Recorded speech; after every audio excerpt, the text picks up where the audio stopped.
오늘 성경 말씀은 요한계시록 1장 1절에서 20절입니다. 우리가 요한계시록에서 가장 먼저 접하는 것은 1장 1절에서 3절의 서문과 4절부터 8절의 편지서두 형식입니다. 이 둘은 요한계시록의 머릿말이 되어 꼬릿말과 수미 상관을 이룸으로써 요한계시록을 엿듣는 역할을 합니다. 일반적으로 책을 읽다 보면 서론 앞에 서문이 배치된 경우가 있습니다. 서론은 책의 논의를 열어주면서 주제나 논지를 제시하는 부분으로 본론, 결론과 함께 책의 논리를 완결하기 위해 반드시 들어가야 할 내용입니다. 반면 서문은 그 앞에 선택적으로 덧붙여집니다. 대개 서문에는 그 책을 조설하게 된 동기, 과정, 저술 목적 등이 들어가고 책을 쓰고 발간하는 데 도움을 준 사람들에 대한 감사의 표현이 담깁니다. 요한계시록 1장 1절부터 3절은 그런 서문의 형식을 갖추고 있습니다. 먼저 요한계시록 서문은 이 책을 예수 그리스도의 계시라고 소개하고 있습니다. 여기서 계시로 번역된 아포칼립시스는 묵시로 번역되기도 하며 이후 요한계시록과 같은 묵시문학 장르를 가리키는 전문 용어가 되었습니다. 그러나 요한계시록이 저술되던 때는 사람들 사이에서 묵시문학이 하나의 장르로 인식되고 명명되기 전이었을 것이므로 1장 1절의 이 말은 단순히 계시로 옮기는 것이 더 적절할 것입니다. 계시한다 라는 말은 보여준다 라는 뜻입니다. 예수 그리스도의 계시라는 어구에서 예수 그리스도는 계시의 주체로 이해될 수도 있고 계시의 대상으로 이해될 수도 있습니다. 전자의 경우는 이 말은 예수 그리스도께서 계시하신 내용을 의미하고 후자의 경우는 예수 그리스도에 관한 계시를 뜻합니다. 요한계시록에는 이 두 가지 내용이 모두 포함되어 있습니다. 즉 요한계시록에서 예수 그리스도는 계시하시는 분이자 종말의 심판자로 계시되는 분이십니다. 그러나 이 책은 예수 그리스도에 관한 내용만 담은 것이 아니라 하나님과 종말에 관한 여러 사건도 포함하고 있습니다. 그렇기 때문에 이 말이 요한계시록 전체를 한마디로 대변한다고 한다면 예수 그리스도께서 주신 계시라는 뜻이 더 적절할 것입니다. 이것은 바로 다음에 이어지는 말을 통해 확인할 수 있습니다. 이는 하나님이 그에게 주사 반드시 속히 일어날 일들을 그 종들에게 보이시려고 그의 전사를 그 종 요한에게 보내어 알게 하신 것이라. 헬라어 본문에서 이 구절은 예수 그리스도의 계시를 수식하는 관계대명사 문장입니다. 여기에는 계시가 궁극적으로 어디에서 와서 누구에게 주어지는지의 과정이 자세히 명시되어 있습니다. 요한계시록에 담겨있는 계시는 최초에 하나님으로부터 온 것이며 예수 그리스도께 주어진 것을 천사를 통해 사도 요한에게 계시하셔서 궁극적으로 그 종들 곧 모든 독자에게 보이시려는 것입니다. 2절은 요한을 수식하는 관계대명사 문장으로서 저자 요한의 자기소개입니다. 요한은 하나님의 말씀과 예수 그리스도의 증거 곧 자기가 본 것을 다 증언하였느니라. 여기 하나님의 말씀과 예수 그리스도의 증거라는 말은 요한계시록의 저서를 포함하여 증인으로서의 요한의 사역 전체를 가리킵니다. 더 나아가 이것은 자신과 함께 그리스도의 증인이 된 모든 그리스도인의 사명이기도 합니다. 이 말이 모든 그리스도인에게 적용될 때 그리스도인들은 순교자로 그려집니다. 그리스도인들의 증언으로 인한 순교의 경험이 축적됨에 따라 증인 또는 증언을 뜻하는 헬라어 마르티리아는 후대에 이르러 순교라는 뜻을 함께 갖게 되었습니다. 오늘 본문 1절 2절에 서술된 과정을 통해 주어지는 계시의 내용은 반드시 속히 일어날 일들에 관한 것입니다. 그런데 여기서 중요한 것은 반드시 속히 일어날 일들을 알리는 것 자체가 요한계시록의 저술 목적이 아니라는 점입니다. 예언의 말씀인 요한계시록의 궁극적 목적은 독자들이 그 안에 기록된 말씀을 읽고 들은 후 지키게 하는 데 있습니다. 신약 성경이 저술될 당시에는 편지를 쓰는 방식이 정형화되어 있었으며 일반적으로 발신자, 수신자, 인사말로 편지를 시작해서 몇 가지 언급 후에 축복으로 편지를 마무리했습니다. 신약 성경에 속한 편지들은 대부분 비슷한 형식을 갖추고 있는데 요한계시록도 마찬가지였습니다. 본문 4절, 5절 상반절 요한은 아시아에 있는 7교회에 편지하노니 이제도 계시고 전에도 계셨고 장차 오실 이와 그의 보좌 앞에 있는 7영과 또 충성된 증인으로 죽은 자들 가운데서 먼저 나시고 땅의 임금들의 머리가 되신 예수 그리스도로 말미암아 은혜와 평강이 너에게 있기를 원하노라. 요한계시록의 발신자는 요한이고 수신자는 아시아에 있는 7교회입니다. 사도 요한은 인사말에서 은혜와 평강이 너에게 있기를 원하노라 라고 바울이 자주 사용했던 인사문구를 사용하고 있으며 그 뒤에 긴 수식어를 붙였습니다. 인사말 뒤에는 예수 그리스도에 대한 찬양이 따라 나옵니다.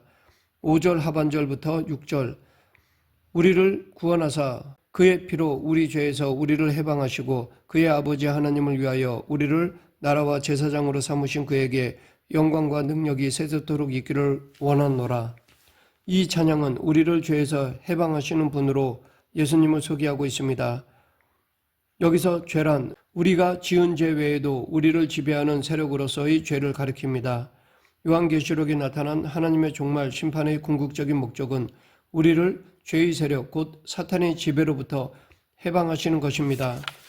이어서 예수 그리스도의 재림을 예고합니다. 7절 볼지어다 그가 구름을 타고 오시리라. 각 사람의 눈이 그를 보겠고 그를 찌른 자들도 볼 것이요 땅에 있는 모든 족속이 그로 말미암아 애곡하리니 그러하리라. 아멘. 예수 그리스도는 구름을 타고 오실 것이라고 예고합니다. 이것은 다니엘 7장 13절에 예고된 그대로이며 예수님께서는 자신이 이런 모습으로 오실 것이라고 복음서에서 친히 말씀하셨습니다. 사도행전에도 같은 예언이 나옵니다. 그런데 우리를 당혹스럽게 만드는 것은 많은 해석자들이 예수 그리스도의 재림 장면으로 이해하는 요한계시록 19장 11절에서는 그리스도가 구름이 아니라 백마를 타고 나타나신다는 것입니다. 요한계시록의 편지 서두 형식은 다음과 같은 하나님의 말씀으로 마무리됩니다. 8절 주 하나님이 이르시되 나는 알파와 오메가라. 이제도 있고 전에도 있었고 장차 올 자요 전능한 자라 하시더라.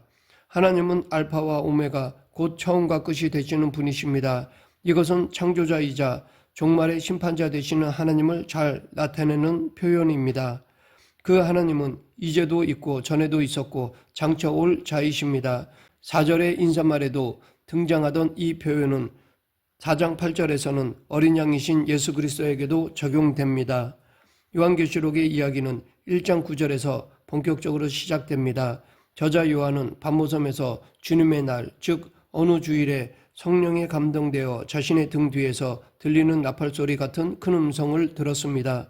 여기서 성령에 감동되어 라는 말은 요한계시록의 주요 지점에 4번 등장하여 공간 변화를 알리는 역할을 하고 있습니다. 먼저 1장 10절에서 요한이 성령에 감동되어 현실 세계로부터 이야기 세계로 들어가면서 요한계시록의 이야기가 시작됩니다. 두 번째로 성령에 감동되어가 나오는 4장 2절부터는 요한이 본 환상 속의 이야기가 시작됩니다. 요한의 자전적 이야기에서 종말 환상 이야기로 층위 변화가 이루어지고 있습니다. 세 번째와 네 번째에는 층위 변화 없이 이야기 세계 속에서 단순한 장소 이동이 이루어집니다. 17장 3절에서는 요한이 광야로, 21장 10절에서는 크고 높은 산으로 이동합니다. 이야기의 첫 단락에서 요한은 인자 같은 이이신 예수 그리스도와 대면합니다. 이 첫 단락에 담긴 예수님의 말씀은 3장 끝까지 길게 이어지면서 요한계시록에서 중요한 기능을 몇 가지 수행합니다. 우선 여기에는 요한계시록을 기록해야 하는 요한의 소명 장면이 나옵니다. 이 소명 장면을 잘 읽어보면 요한계시록에 어떤 내용이 담길지 짐작할 수 있습니다. 또한 이 단락은 소아시아 7교회를 향한 예언적 권면을 전달합니다. 특히 2장, 3장에 집중된 권면은 예언의 말씀으로서의 요한계시록의 성격에 가장 부합하는 내용입니다. 이 외에도 첫 단락은 요한계시록의 역사적 배경에 관한 매우 중요한 정보를 제공합니다. 특히 그 당시 소아시아의 7교회가 처해 있던 황제 숭배의 현실을 보여주는 언급이 2장, 3장 곳곳에 나옵니다. 사도 요한은 보는 것을 두루마리에 기록하여 소아시아 7교회에 보내라는 음성을 듣고 누가 자신에게 말하는지를 알아보려고 돌아섰습니다.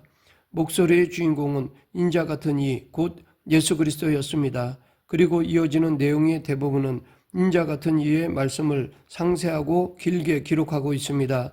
그런데 그 말씀을 전달하기에 앞서 요한은 그분의 모습을 자세히 묘사하였습니다. 이 묘사에 담긴 표현들은 이후의 이야기에서 예수님께서 다시 등장하실 때 사용되며 그분이 예수님이심을 확인해 주는 근거가 됩니다. 예를 들어 소아시아 7교회 중 에베소 교회에 보내는 메시지는 오른손에 7뼈를 붙잡고 7 금초대 사이를 거니시는 이가 이르시되 라는 말로 시작되는데 이것은 1장 12절, 13절, 16절에서 인자 같은 이를 묘사한 말을 다시 가져온 것입니다. 에베소 교회에 이어 나머지 6교회에 보내는 메시지들도 모두 같은 방식으로 시작되며 거기에 사용된 묘사들도 대부분 1장의 표현들을 사용하고 있습니다.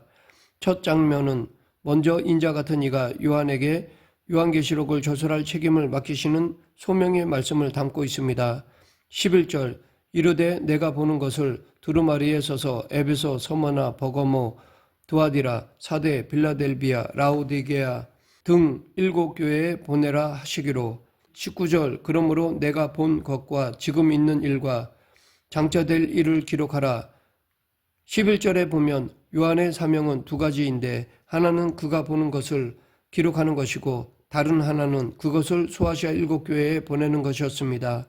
그 기록된 내용이 바로 요한계시록이며 기록의 수신자는 소아시아 7교회입니다. 그러면 요한이 기록해야 할 내용은 구체적으로 무엇일까요? 19절은 그 내용을 구체적으로 설명해 주는데 여기에 요한계시록 전체의 내용이 요약되어 있습니다. 여기를 헬러어로 보면 내가 본 것과 지금 있는 일과 장차될 일, 이 세 어구가 헬라어 카이로 연결되어 있습니다. 카이는 그리고 라는 뜻의 등위 접속사로 많이 사용됩니다. 그러나 많은 학자들은 앞에 카이가 주석적 용법의 카이로 쓰였다는 데 동의합니다. 주석적 용법이란 카이 뒤의 내용이 카이 앞의 내용을 주석, 곧 설명해 주는 것을 말합니다. 그렇게 해석하면 19절은 내가 본 것은 지금 있는 일과 장차 될 일이라는 뜻입니다. 즉 요한이 본 환상에는 지금 있는 일과 장차 될 일, 곧 요한의 시대에 일어나고 있는 일들과 그 후에 일어날 일들이 담겨 있다는 것입니다. 이것이 요한계시록의 내용입니다. 요한계시록 이야기는 요한이 살던 당시에 청중이 겪고 있었던 일들을 해설하고 곧 다가올 종말에 일어날 일들을 예고하고 있습니다. 7인, 특히 처음 5인과 두 삽입부는 주로 사도 요한 당시에 일어난 일들을 보여주고 7 나팔과 7 대접은 미래에 일어날 종말 심판을 예고하고 있습니다.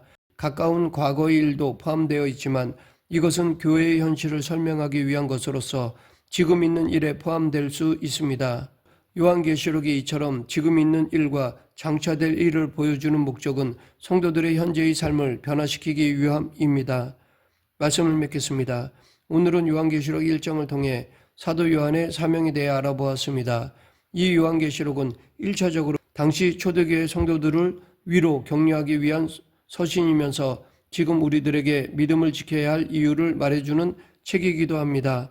하나님은 신실하시기에 당신이 한 번 하신 말씀은 반드시 이루십니다. 그러하기에 사도 요한을 통해 장차 이루어질 일들에 대해 깨달아 어떤 상황 속에서도 믿음을 지켜야 할 것입니다. 언제나 믿음을 굳게 지키는 저와 여러분이 되길 간절히 축원합니다. 기도하겠습니다. 사랑과 은혜가 풍성하신 하느님 아버지, 요한을 통해 앞으로 이루어질 일들을 계시해 주셨사오니 저희들 이 말씀을 근거하여 믿음을 신실하게 지키는 성도가 되게 하여 주시옵소서. 예수님 이름으로 기도드립니다. 아멘.